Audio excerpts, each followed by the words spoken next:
Baik Bapak Ibu, selamat pagi, selamat hari Minggu, selamat kita ketemu lagi dalam ibadah online hari ini tanggal 21 November 2021. Dan khususnya hari ini, Happy Thanksgiving buat kita semua yang merayakan Thanksgiving. Tuhan memberkati kita semua, doa saya kiranya seluruh rangkaian ibadah dalam rangka Thanksgiving hari ini dari NLCC Indonesia dan secara khusus melalui kebenaran firman Tuhan yang akan kita dengarkan sama-sama hari ini bisa menjadi berkat menguatkan buat Bapak Ibu semua yang sedang mengikuti dan mendengarkan ibadah online pagi hari ini. Sebelum kita mulai ibadah hari ini, mari kita tundukkan kepala, kita berdoa. Tuhan, kami bersyukur, berterima kasih karena hari ini tanggal 21 November 2021 kami ada waktu kesempatan untuk duduk diam lagi dalam ibadah hari ini, untuk beribadah bersama, memuji, menyembah-Mu, dan secara khusus mendengarkan kebenaran firman-Mu, khususnya dalam rangka hari Thanksgiving hari ini. Doa hamba, kiranya kami semua yang sedang mengikuti ibadah online ini hari ini, baik yang ada di sini maupun di Indonesia maupun di berbagai tempat dimanapun mereka berada, kiranya ibadah hari ini, firman Tuhan hari ini dalam rangka Thanksgiving bisa menguatkan, menjadi berkat buat semua kami atau semua Bapak Ibu yang sedang mengikuti ibadah ini dan akan mendengarkan firman-Mu hari ini. Terima kasih Tuhan. Sekali lagi seluruh rangkaian ibadah hari ini mulai awal, pertengahan hingga akhir kami serahkan dalam tangan-Mu. Dalam nama Tuhan Yesus kami berdoa. Amin. Baik Bapak Ibu, mari sama-sama kita memuji dan menyembah Tuhan.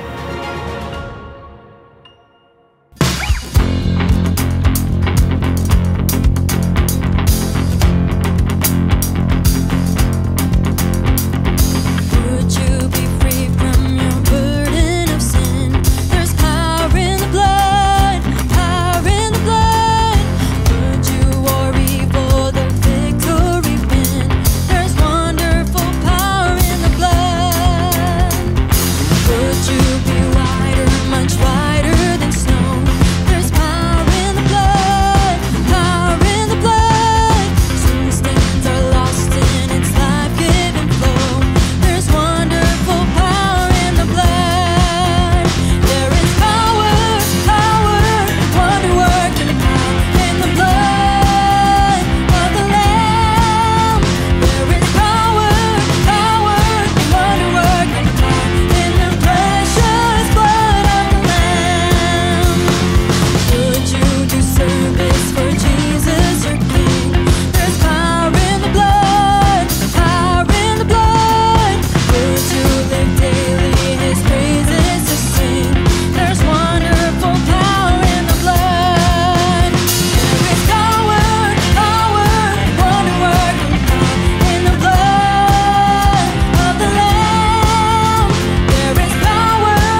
Baik Bapak Ibu, seperti yang saya sampaikan tadi, hari ini kita sama-sama sedang merayakan hari Thanksgiving, tanggal 21 November 2021. Jadi hari ini kita mau skip sebentar seri khotbah tentang kemurahan hati, dan kita mau fokus kepada bagian firman Tuhan hari ini, khususnya dalam rangka Thanksgiving. Dan doa saya sekali lagi, melalui kebenaran firman Tuhan hari ini dalam rangka hari Thanksgiving, bisa menguatkan menjadi berkat buat kita semua. Sebelum kita lebih jauh mendengarkan firman Tuhan, mari kita tundukkan kepala, kita berdoa sekali lagi.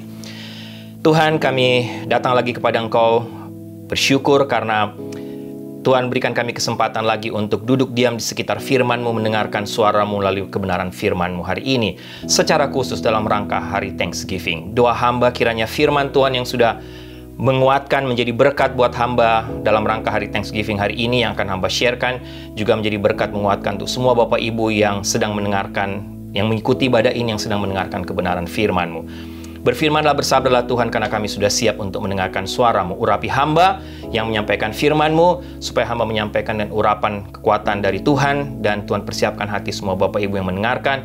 Kami semua tanpa terkecuali dilawat, diberkati oleh Engkau. Dalam nama Tuhan Yesus kami berdoa. Amin. Baik Bapak Ibu, sekali lagi mari sama-sama kita skip dulu seri khotbah tentang kemurahan hati di bulan ini. Minggu depan Ibu Sarah akan sambung lagi dalam seri yang terakhir dari khotbah tentang hidup dalam kemurahan hati, khususnya tentang dampak dari kemurahan hati. Baik, Bapak Ibu, tema khotbah saya hari ini dalam rangka Thanksgiving, mana yang lebih baik? Dan doa saya kiranya firman Tuhan hari ini dengan topik, dengan tema mana yang lebih baik, bisa menjawab pertanyaan bagaimana caranya supaya Bapak, Ibu, dan saya, kita semua bisa menjadikan atau menciptakan hari Thanksgiving tahun ini menjadi hari yang benar-benar penuh dengan ucapan syukur.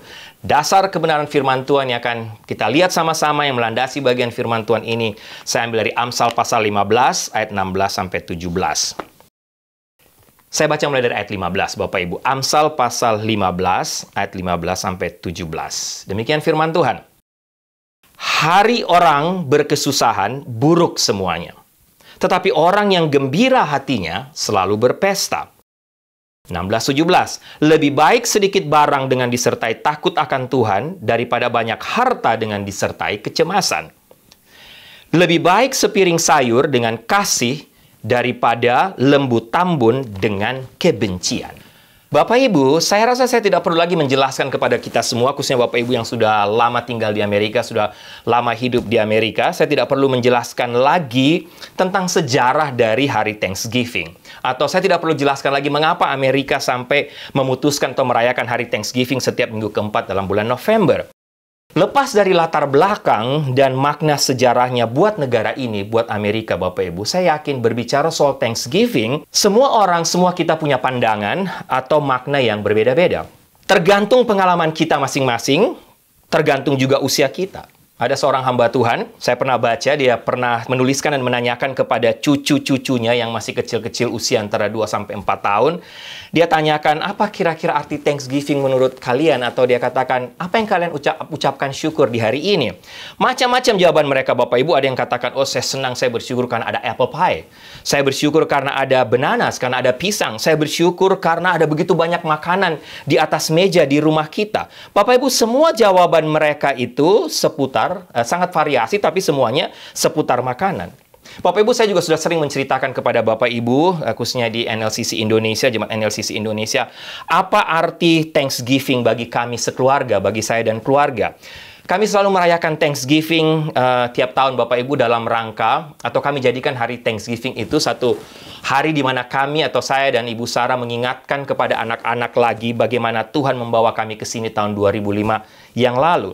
Hari Thanksgiving selalu menjadi hari di mana kami sebagai orang tua menceritakan, tapi sebenarnya mengingatkan kepada anak-anak kami, kalau mereka bisa ada di sini, mereka bisa sekolah di sini, mereka bisa bertumbuh di sini, mereka bisa punya ini dan itu di sini, mereka bisa hidup di negara ini, itu semua karena mujizat Tuhan. Itu semua karena Tuhan. Dan itu harus menjadi, atau hari Thanksgiving itu harus menjadi, atau hari itu harus menjadi, hal tadi, pengucapan syukur karena Tuhan bawa kami ke sini harusnya menjadi pengucapan syukur bukan hanya tiap tahun saja minggu keempat bulan November, tapi harusnya menjadi ucapan syukur buat kami semua sekeluarga tiap-tiap hari. Saya selalu ingatkan kepada mereka, jangan lupa bahwa Tuhan memakai begitu banyak orang untuk bisa atau membuat sehingga kita bisa ada di sini. Tuhan memakai teman-teman papa mama, Tuhan memakai keluarga kita, orang-orang yang dekat dengan kita. Tuhan pakai om-om dan tante-tante kalian yang mendoakan kita, bahkan mensupport kita secara finansial, membantu kita sehingga kita bisa ada di sini. Sehingga hari Thanksgiving bagi kami selalu adalah waktu di mana kami mengucap syukur dan mengingat bagaimana Tuhan membawa kami ke sini. Bapak Ibu, kalau Bapak Ibu yang sering bermain sosial media, entah itu Instagram, WhatsApp, Facebook, sekarang Meta, pasti akan banyak menemukan atau membaca komen-komen atau quotes-quotes, kesaksian-kesaksian tentang bagaimana mereka merayakan Thanksgiving. Atau bahkan kalau Bapak Ibu lihat di sosial media banyak, Bapak Ibu lihat postingan-postingan foto keluarga di mana mereka merayakan Thanksgiving bersama-sama di rumah mereka, di mana meja makan mereka penuh dengan makanan, ada turkey lengkap dengan semua peralatannya, bumbu-bumbunya Bapak Ibu. Tapi saya menarik dengan sebuah postingan di Facebook yang ada orang memposting di Facebook dengan menulis seperti ini. Thanksgiving adalah hari di mana seluruh keluarga yang dysfunctional harus berada di bawah satu atap dan berharap pada hari itu tidak ada polisi yang datang. Bapak Ibu, mungkin kita di Indonesia tidak terlalu familiar dengan situasi ini, tapi kalau di sini sangat familiar. Kalau di rumah itu misalnya orang tua berantem, atau ada anak-anak yang berantem, atau orang tua dengan anak misalnya, atau anak dengan orang tua, dan tetangga-tetangga kita merasa kurang nyaman, mereka bisa saja menelpon polisi, dan kemudian polisi datang mengetuk pintu rumah kita. Sehingga, ya, itu yang saya lihat Bapak Ibu, ada satu postingan yang menarik. Thanksgiving adalah hari di mana seluruh keluarga yang dysfunctional harus berada di bawah satu atap dan berharap hari itu tidak ada polisi yang datang. Bagaimana menurut Bapak Ibu? Doa saya quotes ini bukan ditulis oleh jemaat saya atau jemaat NLCC Indonesia atau paling tidak Bapak Ibu yang sedang mengikuti ibadah online hari ini. Tapi Bapak Ibu kalau kita mau jujur, ini fakta. Saya yakin tulisan atau postingan ini lahir dari pengalaman penulis atau siapapun yang memposting tulisan ini karena pengalaman hidupnya. Dan Bapak Ibu kalau kita mau jujur, banyak terjadi hal-hal seperti itu dalam banyak keluarga. Ada begitu banyak keluarga yang merayakan hari Thanksgiving tanpa pengucapan syukur. Namanya saja Thanksgiving, tapi mereka merayakan benar-benar tanpa pengucapan syukur di dalamnya. Karena berbagai hal dalam hidup mereka baik pribadi maupun keluarga yang menghalangi atau mencuri sukacita mereka di hari Thanksgiving. Yang pasti tidak semua keluarga benar-benar bersyukur Bapak Ibu di hari Thanksgiving. Atau hari Thanksgiving seringkali bukanlah hari yang menyenangkan bagi sebagian keluarga. Ada seorang penulis lain menuliskan sebuah quote lagi yang menurut saya merupakan sisi lain atau satu sisi yang benar-benar bertolak belakang atau berbeda dengan Thanksgiving Day atau hari Thanksgiving. Tulisannya seperti ini, quote-nya. Kita membeli barang yang tidak kita butuhkan dengan uang yang tidak kita punya untuk menyenangkan orang yang tidak kita sukai. Bapak Ibu bayangkan, kita membeli barang yang tidak kita butuhkan dengan uang yang tidak kita punya, mungkin kredit maksudnya, untuk menyenangkan orang yang tidak kita sukai. Menyedihkan, bukan? Quotes yang ditulis dalam rangka Thanksgiving. Bapak Ibu ketika membaca semua postingan atau quotes-quotes tadi, saya teringat firman Tuhan yang sudah saya bacakan tadi dalam Amsal pasal 15, khususnya ayat 15 yang pertama tadi. Firman Tuhan katakan atau Salomo katakan, hari orang berkesusahan buruk semuanya. Tetapi orang yang gembira hatinya selalu berpesta. Saya tertarik khususnya dengan kalimat yang terakhir. Orang yang gembira hatinya selalu berpesta. Bapak Ibu, orang yang senang hati atau gembira hati harusnya merayakan Thanksgiving bukan hanya minggu keempat November saja seperti saya sampaikan tadi, tapi harusnya ini menjadi satu habit. Mengucap syukur tiap-tiap hari, paling tidak 365 kali setahun kalau satu hari satu pengucapan syukur. Saya nggak tahu Bapak Ibu NLCC Indonesia masih ingat tahun lalu saya berikan Bapak Ibu homework atau tugas untuk menulis selama 1 tahun, paling tidak tiap hari tulis satu pengucapan syukur. Boleh lebih. Saya nggak tahu kalau Bapak Ibu buka sekarang jurnal atau tulisan Bapak Ibu di tahun ini sudah berapa ucapan syukur yang Bapak Ibu tuliskan. Dan Bapak Ibu, menurut saya hati yang gembira itu jauh lebih penting ketika kita merayakan hari Thanksgiving. Bagaimana kita menjadikan hari Thanksgiving menjadi hari yang benar-benar hari berpesta. Bukan berarti tanpa persoalan, tanpa pergumulan, tapi kita rayakan dengan benar-benar penuh dengan ucapan syukur. Apa rahasianya Bapak Ibu? Amsal 15 ayat 16-17, di situ Salomo mengungkapkan, ketika saya baca atau Bapak Ibu baca, mengungkapkan menurut saya ada 2 kualitas yang dapat menghasilkan hati yang gembira, yang dapat menikmati pesta terus-menerus dalam hidupnya. sikap hati ini yang disampaikan, atau kualitas hati ini, kualitas hidup yang disampaikan Salomo, menurut saya semua kita bisa mendapatkannya. Bapak Ibu bisa menjangkaunya. Kita semua bisa. Karena kenapa? Dua kualitas hidup yang Salomo yang akan kita lihat, akan saya share kepada Bapak Ibu hari ini, tidak bergantung pada berapa uang yang Bapak Ibu punya. Tidak bergantung pada pendapatan kita. Tidak bergantung pada posisi kita. Tidak bergantung kepada reputasi kita. Tidak bergantung kepada pendidikan, ukuran berapa rekening bank kita. Tidak tergantung semua itu, Bapak Ibu. Saya yakin kebenaran firman Tuhan yang ditulis oleh Salomo ribuan tahun lalu ini masih tetap up to date sampai hari ini. Khususnya di tengah dunia yang makin boleh saya katakan semrawut dan penuh dengan ketidakpastian. Bapak Ibu, saya yakin, bukan hanya saya, tapi kita semua, kalau kita mau melihat semua yang terjadi belakangan ini, rasa-rasanya sulit untuk kita mengucap syukur di hari Thanksgiving tahun ini. Paling tidak selama kurang lebih 17 bulan atau 18, mungkin 19 bulan belakangan ini, ketika pandemik menghantam dunia. Rasa-rasanya sulit untuk kita mengucap syukur, Bapak Ibu, berterima kasih kepada Tuhan. Tapi sekali lagi saya mau mari sebentar kita skip sebentar, melupakan sebentar apa yang sedang terjadi di sekeliling kita. Lupakan panic at the sea, lupakan pandemik, lupakan vaksin mandate, lupakan karantina, lupakan harga bensin yang makin melonjak. Saya tahu itu mengganggu kita, Bapak Ibu. Lupakan barang-barang yang makin naik harganya di toko, atau kadang-kadang kita ke toko cari barang tidak ada habis. Mari kita lupakan sejenak. Dan saya mau hari ini kita fokus dulu ke bagian firman Tuhan, ke Amsal pasal 15 sampai 17. Saya begitu yakin, Bapak Ibu, jika kita semua mengingat dua kualitas hidup yang Salomo sampaikan. Jika kita pegang dan kita mau lakukan dalam hidup kita tiap-tiap hari, saya yakin kita semua dan keluarga kita akan bersuka cita, happy, berpesta seperti yang Salomo katakan setiap hari, walaupun mungkin tanpa turki yang lengkap di atas meja. Kalau orang Manado tanpa babi guling yang besar di atas meja makan kita. Walaupun tidak jadi membeli hadiah Natal di tahun ini karena harga barang yang melonjak naik begitu tinggi. Tidak jadi keluar kota bersama dengan keluarga karena mungkin ada vaksin mandate dan lain sebagainya, harga bensin yang naik. Walaupun kita tidak bisa mungkin melakukan semua itu, Bapak Ibu. Tapi mari sama-sama kita lihat. Doa saya kalau kita melakukan dua kebenaran ini, Tuhan akan memberkati hidup kita dengan sukacita. Apa saja dua kualitas itu, Bapak Ibu? Yang pertama, mari sama-sama Bapak Ibu lihat kembali ayat 16. Apa yang Salomo katakan dalam ayat 16? Lebih baik sedikit barang dengan disertai takut akan Tuhan daripada banyak harta dengan disertai kecemasan. Bapak Ibu, menurut saya kualitas hidup yang pertama adalah yang Salomo ingatkan dan nasihatkan kepada kita. Saya setuju. Yang pertama, kira-kira Salomo katakan begini, penuhilah atau isilah hati kita, hati Bapak Ibu dan saya dengan iman, dengan rasa takut akan Tuhan. Perhatikan kata pertama, lebih baik. Ini menarik. Salomo di sini sudah mengingatkan kita ribuan tahun lalu bahwa ada hal-hal yang lebih baik dari yang lain. Salomo, Bapak Ibu, yang merupakan orang terkaya di dunia pada zaman itu, bahkan mungkin sampai sekarang belum ada orang atau raja berhasil mengalahkan kekayaan Salomo. Saya yakin Salomo tidak bermaksud meninggikan kemiskinan dalam bagian ini.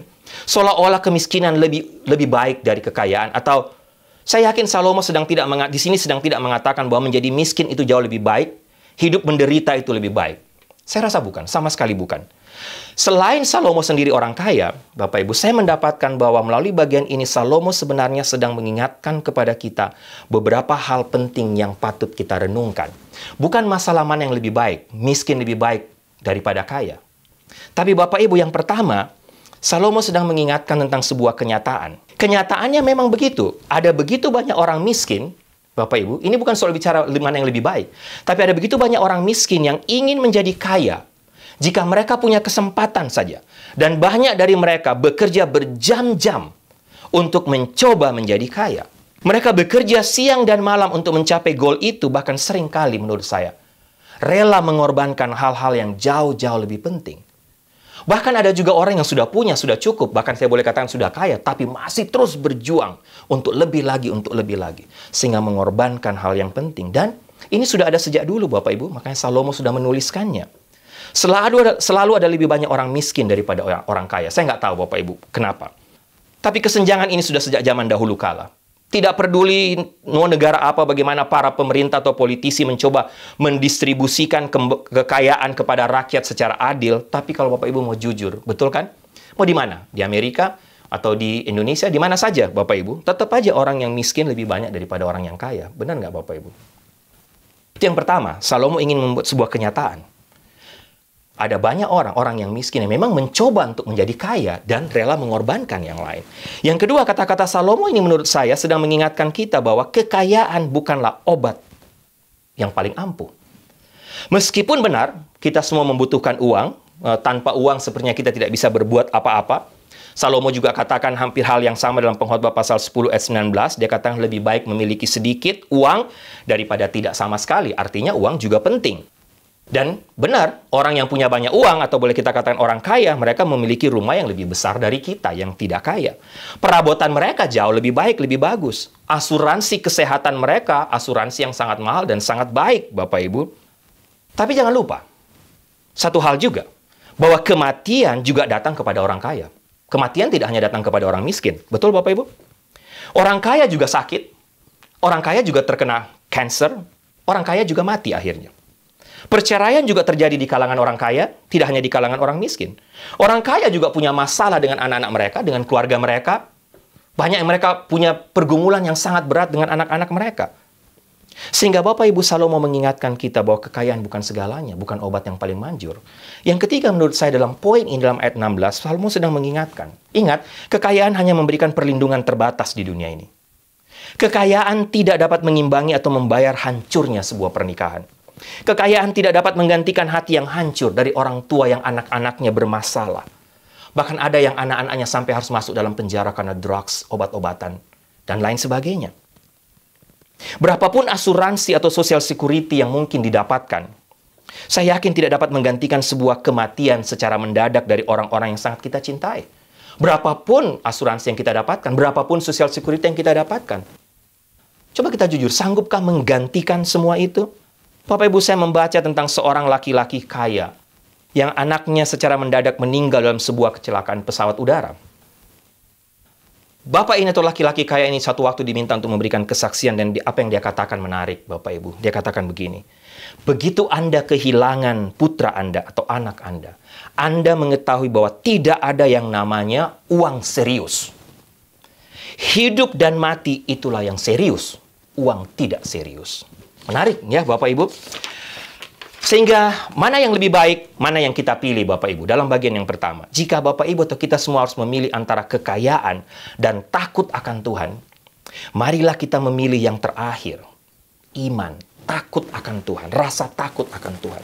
Kenapa? Faktanya, banyak di antara kita yang tidak punya pilihan. Saya tahu, sebagian besar orang di dunia tidak punya pilihan untuk dia bisa milih dia mau jadi miskin atau jadi kaya. Nggak ada. Ya udah, memang dia dilahirkan atau memang dia akan miskin dan miskin seterusnya seumur hidup, bahkan miskin sampai ke 7 turunan boleh dikatakan.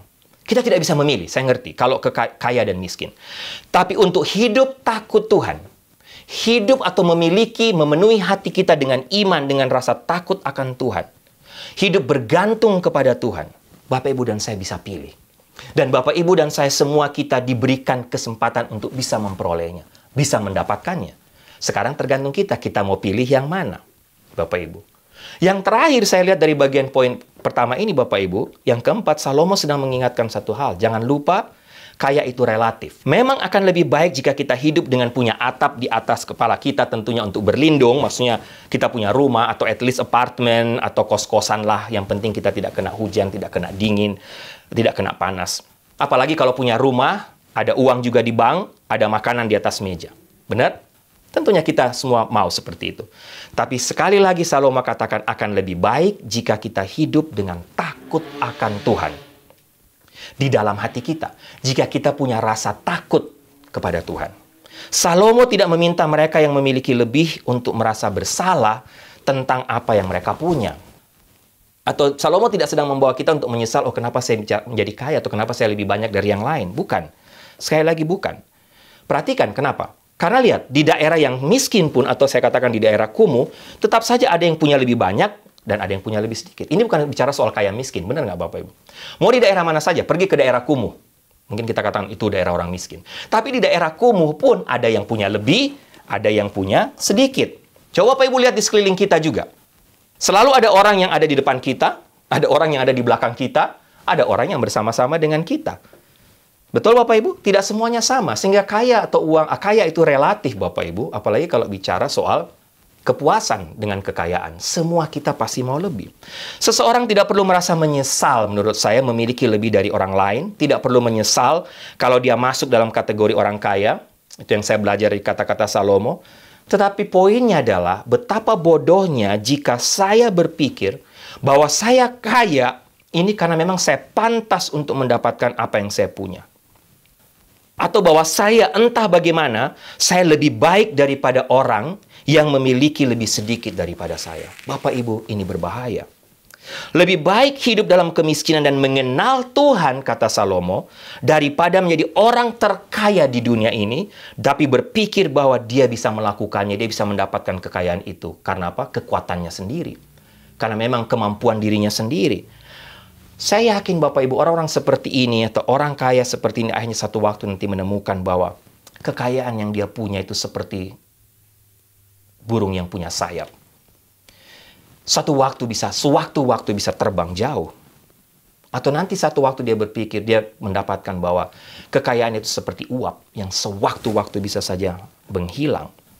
Dan mereka bisa menemukan ketika mereka mati, semua yang mereka kerjakan dengan keras, toh juga harus ditinggalkan. Sehingga Bapak Ibu, yang perlu kita renungkan dalam poin pertama ini adalah, pernahkah Bapak Ibu berpikir tentang apa yang Bapak Ibu atau kita semua punya sekarang adalah sesuatu yang, kalau boleh saya katakan, kalau kita mau jujur, tidak pernah kita minta sama Tuhan. Itu semua anugerah, gift dari Tuhan. Bapak Ibu mungkin tidak pernah minta. Saya nggak tahu Bapak Ibu sadar atau tidak. Bisa makan. Oh, di negara lain mungkin Bapak Ibu ya, di tempat-tempat yang susah, mungkin mereka harus berdoa tikam lutut supaya mereka bisa makan. Tapi mungkin di sini, Bapak Ibu tidak pernah berdoa sama Tuhan minta supaya saya bisa makan hari ini. Supaya saya bisa minum air bersih. Supaya listrik saya di rumah bisa tetap menyala, sehingga komputer saya, iPhone saya, iPad saya bisa tetap menyala. Kita nggak pernah minta itu Bapak Ibu. Kita mungkin nggak pernah berdoa supaya Tuhan saya bisa punya baju yang bagus. Supaya saya bisa punya telepon yang bagus. Tapi kenapa Bapak Ibu punya? Gift, anugerah dari Tuhan. Dalam hal itu Bapak Ibu, kita semua boleh dikatakan sama. Pelajarannya di sini jelas. Sebagian besar dari kita tidak akan pernah benar-benar kaya dalam harta dunia ini. Tapi kita semua bisa kaya dalam iman, dalam kasih. Kita semua bisa kaya dalam pengetahuan akan Tuhan, dalam rasa takut akan Tuhan. Kalau Bapak Ibu setuju dengan saya dan firman Tuhan hari ini, katakan amin dimanapun Bapak Ibu berada. Isilah hati dan hidup Bapak Ibu dengan iman, dengan rasa takut Tuhan. Itu semua akan jauh lebih baik. Bapak Ibu akan selalu berpesta walaupun mungkin hanya tinggal di kos-kosan atau di apartemen satu kamar, di sini tinggal mungkin di studio atau tinggal di kawasan kumuh. Yang kedua Bapak Ibu, lihat ayat 17, bagian kedua yang terakhir. Lebih baik sepiring sayur dengan kasih daripada lembu tambun dengan kebencian. Kualitas hidup yang kedua yang Salomo katakan atau nasihatkan kepada kita yang saya dapatkan adalah, yang pertama tadi, penuhi hati kita atau penuhi hidup kita dengan rasa takut akan Tuhan. Yang kedua, penuhilah rumah kita dengan cinta, dengan kasih. Bapak Ibu, ada beberapa tafsiran dari ayat ini dalam berbagai versi tentunya.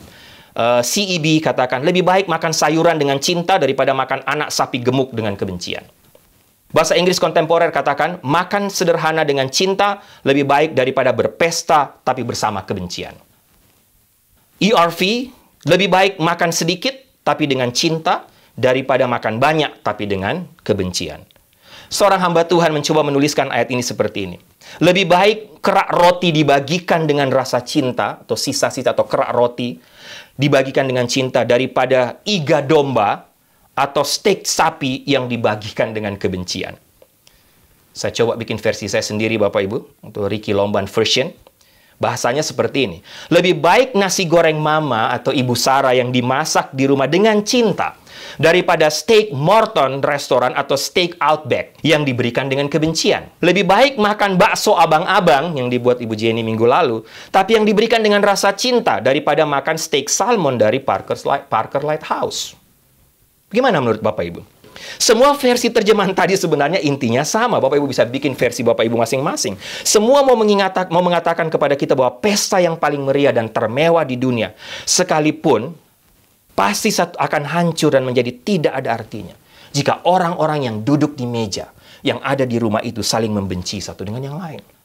Perselisihan di sekitar meja makan akan menghancurkan semua rasa dari semua makanan yang enak yang tersaji di atas meja. Bapak Ibu, tidak peduli seberapa mewah dan mahalnya makanan yang ada di meja kita, di meja Bapak Ibu. Apakah itu prime rib, steak T-bone, atau kalkun, atau turkey lengkap, saya katakan, dari manapun, dari Smart and Final, atau dari Popeye, dari mana saja Bapak Ibu beli. Tidak peduli berapa mewahnya. Tapi kalau diisi dengan kebencian, apa artinya? Kata sayuran dalam ayat ini yang dipakai Salomo mengacu pada makanan sederhana yang mungkin dibagikan oleh keluarga miskin. Mungkin bayam atau collard hijau, green collard di sini, atau kubis, Bapak Ibu. Keluarga ini sangat miskin sehingga mereka menjadi vegetarian karena kebutuhan, bukan karena pilihan. Ketika mereka berkumpul, mereka hanya berbagi segenggam sayur rebus mungkin. Hanya sayur yang direbus, sayur hijau yang direbus. Tapi mereka menikmatinya dengan penuh sukacita dan menjadi satu makanan yang lezat sekali. Karena mereka disajikan dan mereka nikmati dengan rasa cinta. Sekali lagi, Salomo tidak bermaksud meninggikan kemiskinan di atas kekayaan. Bapak Ibu garis bawahi. Salomo hanya mengingatkan kita bahwa uang tidak selalu membawa kebahagiaan. Uang atau kekayaan tidak menjamin keluarga yang bahagia atau makan malam Thanksgiving yang harmonis. Bapak Ibu, saya yakin kita semua dalam lubuk hati kita yang paling dalam, kita sebenarnya tahu kebenaran ini. Isi penuhi hidup kita dengan rasa takut akan Tuhan. Yang kedua, isi penuhi rumah kita dengan cinta. Sederhana. Saya yakin kita semua tahu, kita tidak perlu diberitahu oleh Salomo lagi. Kita semua tahu bahwa iman, rasa takut akan Tuhan, cinta jauh lebih berharga daripada uang dan ketenaran dan popularitas. Kalau memang kita semua tahu, Bapak Ibu, kenapa Salomo atau firman Tuhan harus mengingatkan kita lagi hari ini? Mungkin ada di antara kita yang sudah lupa. Karena saya yakin kita semua memang perlu diingatkan kembali. Mengapa?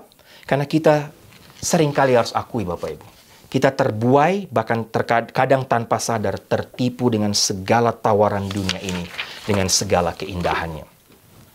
Kita harus akui kita terkadang tanpa sadar terbuai dengan gemerlapnya lampu dunia, dengan kecantikan para bintang-bintang Hollywood.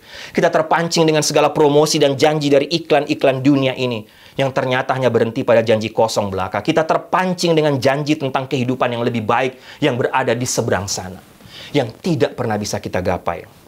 Sehingga Bapak Ibu, dalam bagian kedua ini coba kita sama-sama renungkan.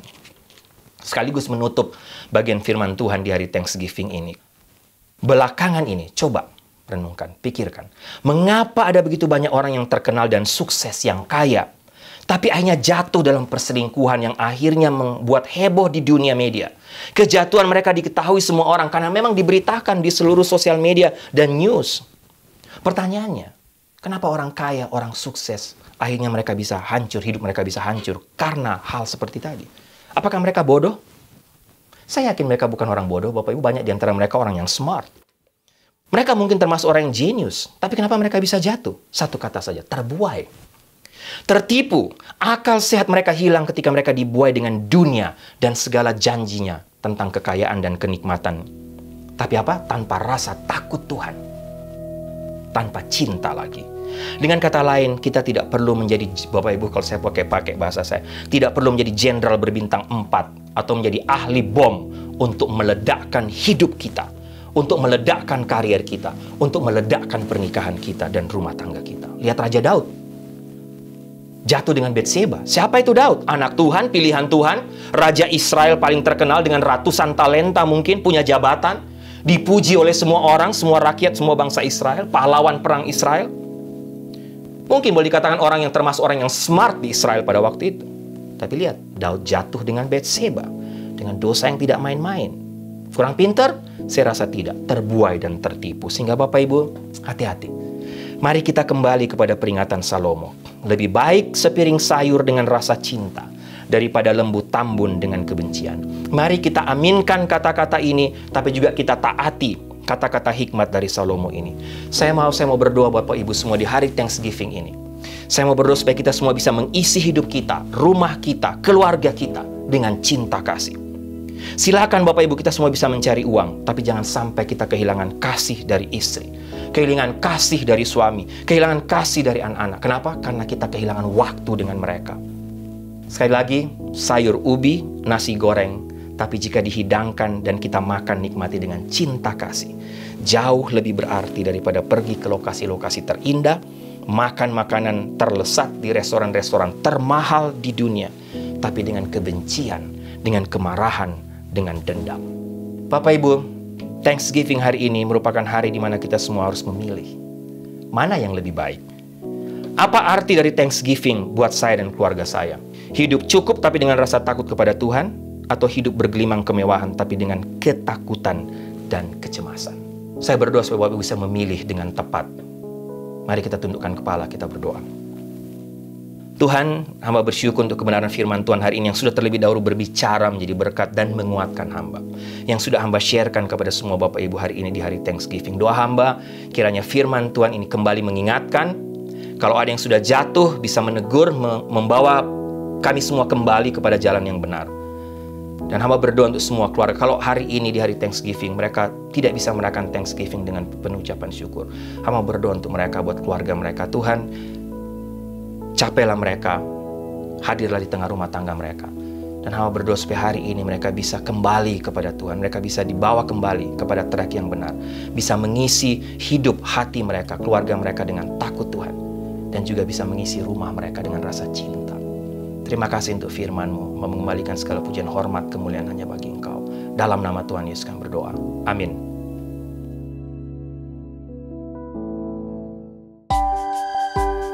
Baik Bapak Ibu, doa saya kita semua diberkati lagi, dikuatkan lagi, dihiburkan lagi oleh kebenaran firman Tuhan hari ini. Secara khusus, seperti saya sampaikan tadi dalam rangka kita merayakan hari Thanksgiving hari ini. Doa saya, firman Tuhan yang sudah saya share kepada Bapak Ibu, yang Bapak Ibu sudah dengarkan, kiranya menolong kita semua untuk mampu untuk memilih mana yang lebih baik dan bisa membuat hari Thanksgiving tahun ini menjadi hari yang penuh sukacita, benar-benar penuh ucapan syukur dari hati kita semua. Baik, sebelum saya tutup dalam doa berkat, Bapak Ibu, ada beberapa pengumuman khusus yang berulang tahun, juga anniversary dalam minggu ini. Yang pertama, happy anniversary buat Pak Tony dan Ibu Lisa Suryanto, tanggal 17 November. Tuhan berkati Pak Tony, Ibu Lisa, Arnold, dan seluruh keluarga, dan kiranya keluarga Pak Tony dan Bu Lisa menjadi keluarga yang terus menjadi berkat bagi banyak orang. Yang berikut, selamat ulang tahun buat Pak Andi Saputra yang berulang tahun tanggal 19 November. Tuhan berkati Pak Andi selalu, makin bertambah usia, makin mengasihi Tuhan, memberi hidup melayani Tuhan, menjadi berkat bagi banyak orang. Baik, jemaat yang kekasih, tundukkanlah kepalamu, arahkanlah hatimu kepada Tuhan, dan terimalah berkat Tuhan. Anugerah keselamatan dari Tuhan Yesus Kristus, kasih sayang yang tidak berkesudahan dari Allah Bapa, serta penyertaan dari Roh-Nya yang kudus kiranya menyertai engkau sekalian mulai hari ini sampai Maranatha, Tuhan Yesus datang kembali. Haleluya. Amin.